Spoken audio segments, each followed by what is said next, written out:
दोस्तों आज की इस वीडियो में हम पार्टिसिपल के बारे में सीखेंगे। तो स्टार्ट करते हैं पार्टिसिपल की डिफिनीशन से। Participle is a form of verb which functions as an adjective in a sentence.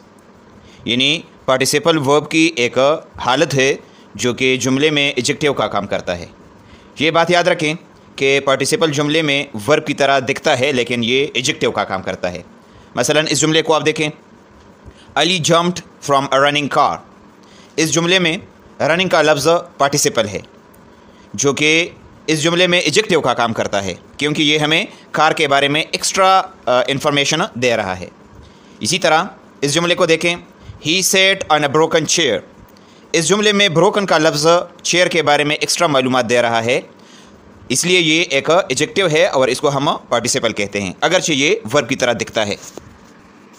अच्छा, तो अब हम टाइप्स ऑफ पार्टिसिपल के बारे में जानने की कोशिश करते हैं। तो दोस्तों पार्टिसिपल 3 किस्म के होते हैं। ये 3 अक़साम आप इस ग्राफ में देख सकते हैं। नंबर 1 है प्रेजेंट पार्टिसिपल जो कि वर्ब की पहली हालत के साथ ING के लगाने से बनता है। इसके बाद आपको नज़र आ रहा है पास्ट पार्टिसिपल है जो कि वर्ब की थर्ड फॉर्म से ये बनता है। और नेक्स्ट है परफेक्ट पार्टिसिपल्स जो कि having plus third form of the verb से बनता है। तो आप बारी बारी जो है एक एक को पढ़ते हैं। नंबर 1 है present participle. When we add ING with the first form of the verb and it functions as an adjective in a sentence, it is called present participle. यानी जब हम वर्ब की पहली हालत के साथ ING इस्तेमाल कर लेते हैं और ये जुमले में एडजेक्टिव का काम करें तो उसको हम कहेंगे प्रेजेंट पार्टिसिपल। मसलन इन जुमलों को आप देखें, I do not like a dancing girl. Sentence number 2 को देखें, you should not jump from a running train. इसी तरह ही give gift to a smiling child. तो इन जुमलों में डांसिंग, रनिंग और स्माइलिंग वाले जो अल्फाज हैं इसको आप ज़रा गौर से देखें। ये हमारे पास है प्रेजेंट पार्टिसिपल। ये क्यों प्रेजेंट पार्टिसिपल है? क्योंकि ये इन जुमलों में ये बतौर एडजेक्टिव काम कर रहे हैं। डांसिंग गर्ल, तो ये डांसिंग का लफ्ज़ हमें गर्ल के बारे में एक्स्ट्रा मालूमात दे रहा है। इसी तरीके से रनिंग ट्रेन में रनिंग का लफ्ज़ जो है दिखता तो वर्ब की तरह है लेकिन ये है एडजेक्टिव और ये हमें ट्रेन के बारे में एक्स्ट्रा मालूमात दे रहा है। इस तरीके से स्माइलिंग चाइल्ड में आप देखें, ये स्माइलिंग का लफ्ज़ जो है ये बतौर एडजेक्टिव है और ये हमें चाइल्ड के बारे में एक्स्ट्रा मालूमात दे रहा है। अच्छा जी, नेक्स्ट जो अहम पार्टिसिपल है वो है पास्ट पार्टिसिपल जो कि वर्ब के थर्ड फॉर्म से बनता है। Third form of the verb is called past participle. Past participle can be used in 2 ways. Number 1 is a main verb in perfect tenses and passive voice, and number 2 as an adjective. तो इसकी मिसालें हम लेते हैं। पहले इसको हम as a verb इस्तेमाल करते हैं, फिर इसको हम एज अ एडजेक्टिव इस्तेमाल करेंगे।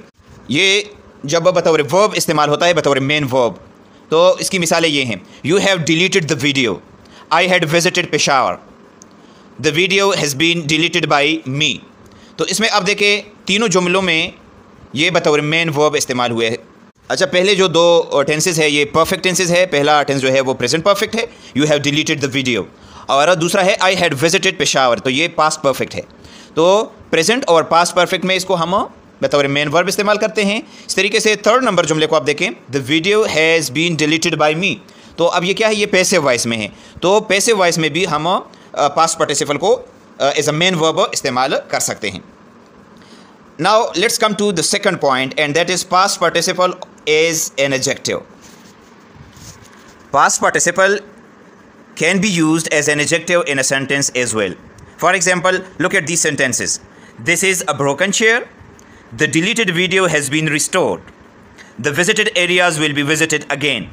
इन 3 जुमलों को आप देखें, this is a broken chair. अब ब्रोकन का लफ्ज़ जो है वो तो बेसिकली वर्ब है लेकिन यहाँ पर ये एज एन एडजेक्टिव काम कर रहा है। इस तरीके से डिलीटेड का लफ्ज़ जो है ऊपर वाले जो सेंटेंसेस थे उसमें हमने इसको इस्तेमाल किया था एज अ मेन वर्ब, लेकिन यहाँ पर ये एज अ मेन वर्ब नहीं है। द डिलीटेड वीडियो यानी वीडियो के बारे में हमें एक्स्ट्रा मालूमात दे रहा है, लिहाजा ये क्या है, ये एज अ एडजेक्टिव है। इस तरीके से इस जुमले में आप देखें, the visited area will be visited again, यानी जिस इलाके की सैर की गई है उसकी सैर दोबारा की जाएगी। तो यहाँ पर भी विजिटेड का लफ्ज़ जो है वो बतौर एडजेक्टिव इस्तेमाल हुआ है और ये हमें एरिया के बारे में एक्स्ट्रा मालूमात दे रहा है।